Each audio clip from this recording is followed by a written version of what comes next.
안녕하세요, 여러분. 나이가 들수록 몸에서 가장 먼저 티가 나는 것이 무엇일까요? 바로 근육입니다. 예전에는 계단도 잘 오르고 장바구니도 거뜬히 들었는데 어느 순간부터 다리가 후들거리고 앉았다 일어날 때 아이고 소리가 나기 시작합니다. 이게 단순히 나이 탓만은 아닙니다.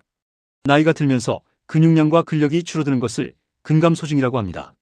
쉽게 말하면 몸을 지탱해주는 근육 저금통이 조금씩 비어가는 겁니다.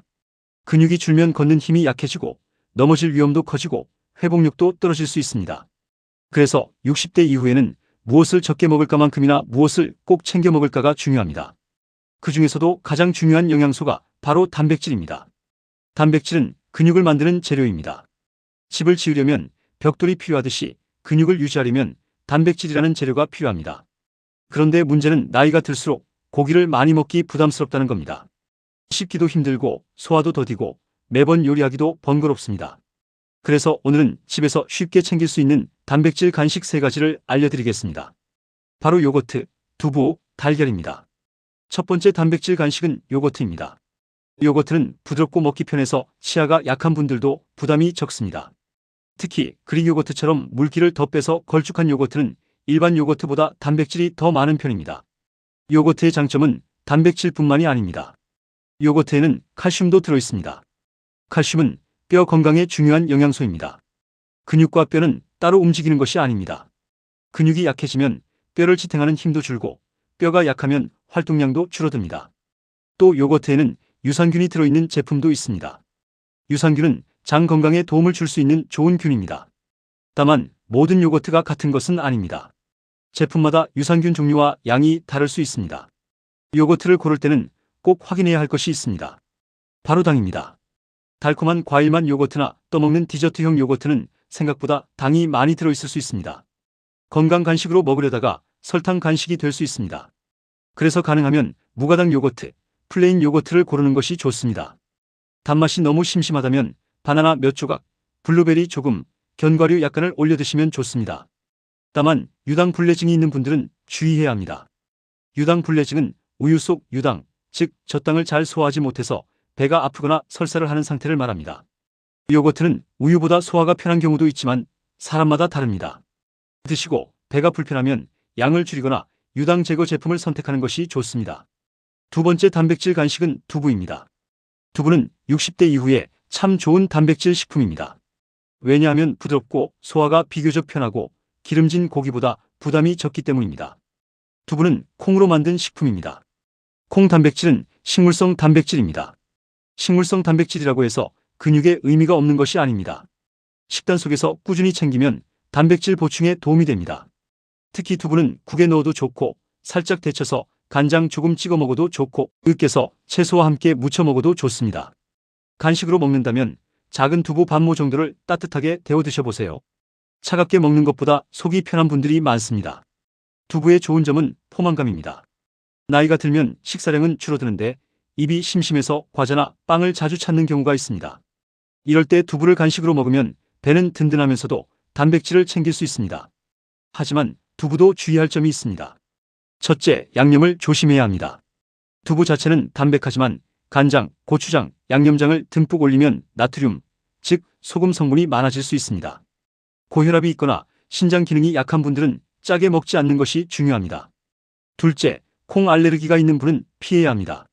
셋째, 신장 질환으로 단백질 섭취를 제한받는 분들은 두부도 마음껏 드시면 안 됩니다. 단백질은 무조건 많이 먹으면 좋다가 아닙니다. 본인의 질환 상태에 따라 양이 달라질 수 있습니다. 세 번째 단백질 간식은 달걀입니다. 달걀은 가장 익숙하고 가장 간단한 단백질 식품입니다. 삶은 달걀 하나만 있어도 출출할 때 든든합니다. 달걀에는 단백질뿐 아니라 콜린이라는 영양소도 들어있습니다. 콜린은 뇌와 신경 기능에 관여하는 영양소입니다. 또 달걀은 조리법이 간단합니다. 삶은 달걀, 계란찜, 스크램블, 국에 풀어넣기 등으로 쉽게 먹을 수 있습니다. 특히 씹기 어려운 분들은 부드러운 계란찜으로 드시면 좋습니다. 많은 분들이 걱정하는 것이 있습니다.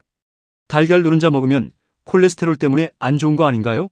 예전에는 달걀 노른자를 무조건 피하라는 말이 많았습니다. 하지만 요즘은 건강한 사람이라면 달걀을 적당히 먹는 것이 큰 문제가 되지 않는 경우가 많습니다. 다만 이미 고지혈증, 심혈관 질환, 당뇨병이 있거나 의사에게 식이 조절을 지시받은 분들은 본인에게 맞는 양을 상담받는 것이 좋습니다. 그리고 달걀은 반드시 충분히 익혀 드시는 것이 좋습니다. 특히 어르신들은 식중독에 더 취약할 수 있습니다. 반숙이나 날달걀보다 완전히 익힌 삶은 달걀, 계란찜이 더 안전합니다. 자, 그럼 이 세 가지를 어떻게 먹으면 좋을까요? 아침을 적게 드시는 분은 아침에 요거트 한 그릇을 드시고 점심과 저녁 사이에 출출하면 두부를 조금 드셔보세요. 저녁 이후에 입이 심심하면 과자 대신 삶은 달걀 하나를 드시는 것도 좋습니다. 단백질은 한 끼에 몰아서 먹기보다 하루에 나누어 먹는 것이 좋습니다. 예를 들어 아침에는 요거트, 점심에는 생선이나 고기, 반찬, 오후 간식으로 두부, 저녁에는 달걀이나 콩 반찬처럼 나누어 챙기는 겁니다. 하지만 여기서 꼭 기억하셔야 할 것이 있습니다. 단백질만 먹는다고 근육이 저절로 생기지는 않습니다. 근육은 써야 지켜집니다. 가벼운 근력 운동이 꼭 필요합니다. 거창할 필요 없습니다. 의자에 앉았다 일어나기, 벽 짚고 팔굽혀펴기, 발 뒤꿈치 들기 같은 운동도 꾸준히 하면 도움이 됩니다. 단백질은 근육의 재료이고 운동은 그 재료를 근육으로 쓰게 만드는 신호입니다. 또 하나 중요한 점은 물입니다. 단백질을 챙겨 먹을 때는 물도 충분히 마셔야 합니다. 다만 심장질환이나 신장질환으로 물 섭취를 제한받는 분들은 담당 의사의 지시에 따라야 합니다. 오늘 내용을 정리해 보겠습니다. 근감소 예방을 위해 기억할 단백질 간식 TOP3. 첫째, 요거트. 부드럽고 먹기 편하며 단백질과 칼슘을 함께 챙길 수 있습니다. 단, 당이 많은 제품은 피하고 무가당 제품을 고르세요. 둘째, 두부.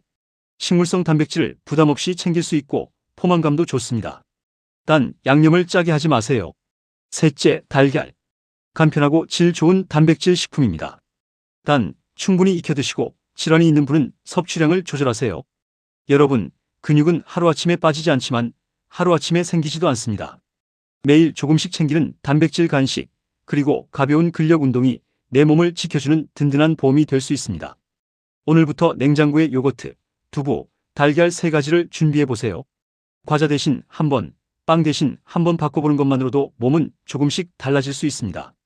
오늘도 건강한 하루 보내시고 내 몸의 근육 저금통을 꼭 지켜주세요.